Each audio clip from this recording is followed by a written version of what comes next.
Rightio, so with everything going on with the white car, we are now going to turn our attention back to the old faithful, the red car. There is an event coming up next week, it would appear. I was aware of it, but it has certainly snuck up on me, that's for sure. So in all honesty, with this thing being so good this year, there isn't a hell of a lot to do, but there is a few gremlins that have arisen, and also a couple of things that have happened at the last track day. The first of which being the clutch master cylinder I thought had given out, which in reality, it turns out that we have been arcing away on the starter motor, and we have managed to pierce a hole in it. So I'm not too sure how well you're going to see that or not, but basically there, I think just there, yeah. So obviously with air getting back into the system, it has obviously unbled itself. Now I didn't realize that, and I just went ahead and ordered a new master cylinder, and then after finding that out, I ordered a new clutch line as well. So I've bled it all up now, and I thought it would be a good time to have a bit of a chat about it. Now I know a lot of people have trouble bleeding clutches and RBs sometimes, and there is a bit of a process to it. It's not just like brakes, how you can just put a bleed line on the nipple on the caliper and just pump away until you get pressure. You've actually got to bleed the master first and then go through and bleed the slave after. So it's a little bit of a process if you don't, if you haven't done it before and you don't know what you're doing and you're having a bit of trouble. If you're just bleeding at the slave cylinder end, it will give you a bit of trouble and you'll wonder why you're not getting any clutch feel. As you'll see in the clips here, it is a bit of going back and forth, but you can do it by yourself. You basically uncrack the valve, push the clutch all the way down, tighten it back up, and then release, and then repeat process. It took me about six or seven times before I started getting a little bit of feel in the clutch. And then once you're happy with that and you've got all the air out of the line, then you can go through and do the slave as well. And then eventually you end up with a working clutch. Well, it should work. I haven't actually tested it running yet, but I think she'll do its thing. And then apart from that, just the general tidy up all round. The new brake shoes have well and truly bedded in now. So they took a little bit of an adjustment to get the feel back. So we've got a pretty short, handbrake now, which I think will feel pretty mint. They are like right on the cusp of touching. So hopefully that's all good. I'll soon find out when I take it for a blade as well, whether that's going to be sufficient or not. And then of course we had to give the main star of the show a bit of a clean. I have found a product that I've been purchasing lately that makes it come up absolutely premium. This stuff here, it's not cheap, but it's gangster. Beats, you know, trying to muck around with fucking all sorts of different products. So pretty chuffed with that. Obviously all pretty minor stuff, nothing too crazy. In all reality, this thing does need a full refresh, sort of like a post-build refresh. I think both cam seals are leaking now. You're not gonna be able to see that, but I've been getting a bit of a wet mark, particularly on the exhaust side, but now the intake seems to be doing as well. It's not quite enough to leave a puddle on the ground, just a few little drips every now and then.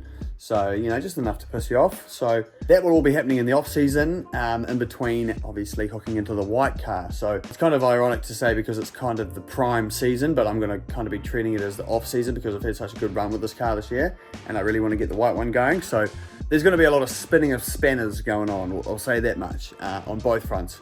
Definitely more on the white than the red, but yes. The one pain in the ass gremlin that's really been pissing me off is this damn power steering situation. Now, it's been doing it for a while, and I kind of thought that it would kind of just sort itself out, but I didn't touch the fluid at all. Whatever you throw it at, it's just wanting to spit it all out. So we're going back to one of these bad boys. Power steering cooler. This is the only time I've actually had any luck with the factory hydraulic pump system. I thought that reservoir would have been big enough, but apparently not. So that's a 700ml res, and we're just gonna have to go back to running a cooler. I don't think it's because of the temperature is why it's overflowing. I think it's the sheer volume of the system being able to handle, or, you know, take, if you will. So obviously we've got a fair bit going on in the front though. No real room for a cooler. This was, as I've mentioned before, all for aesthetic purposes. And yeah, we're pretty much chocker down there. So then leaves the fun task of getting creative. Now, I've seen this done before, but I think we're gonna mount it on the frame. So somehow I'll slip it on up in there and I'll show you what I mean.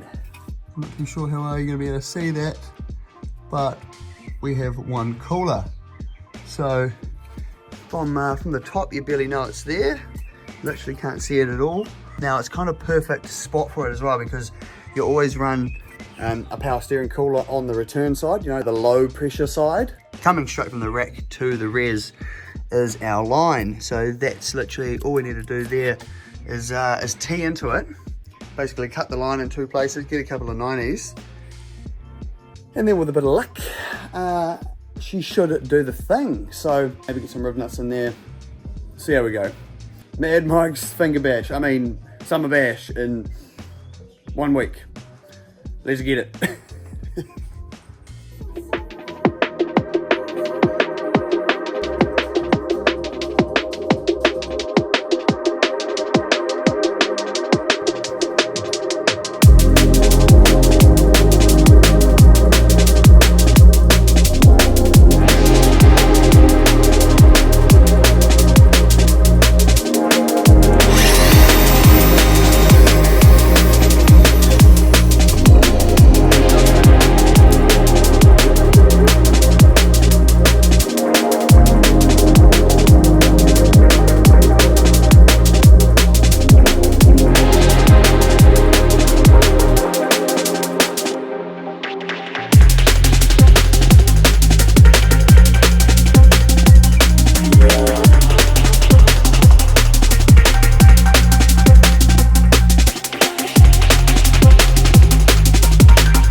All seems to be working legit.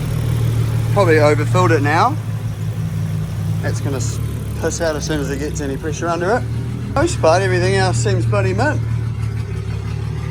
Thought I better cover the Recaro Confettis, considering the car's facing this way at the moment. Try to get a bit of airflow out the window.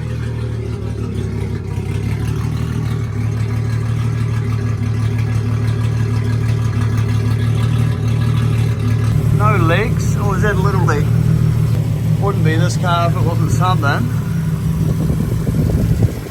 Everything seems to be alright. Hoping that's a pretty successful mesh.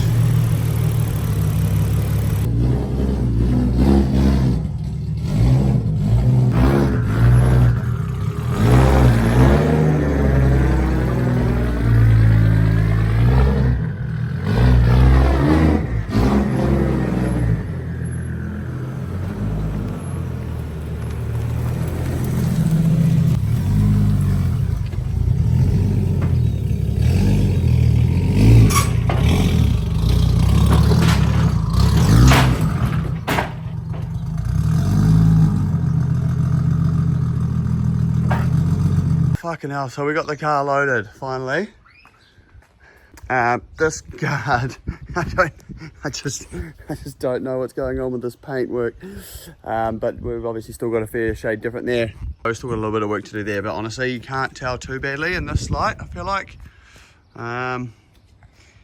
So we'll just have to, you know, whatever, drift car things. It does make me want to paint the whole car, just slightly piss me off. Whoa, whoa, whoa.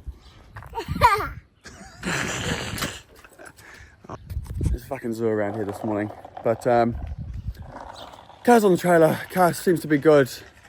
We're gonna go up now. It's Friday, so we're gonna go up and do like a test day, I think they call it. So it's like a practice for the comp, but I'm not actually going to drive the comp because I don't have a motorsport license. So that's what we're going to do anyway. You get to drive the cool comp layout at least, so should be good. So that will wrap it up for this one.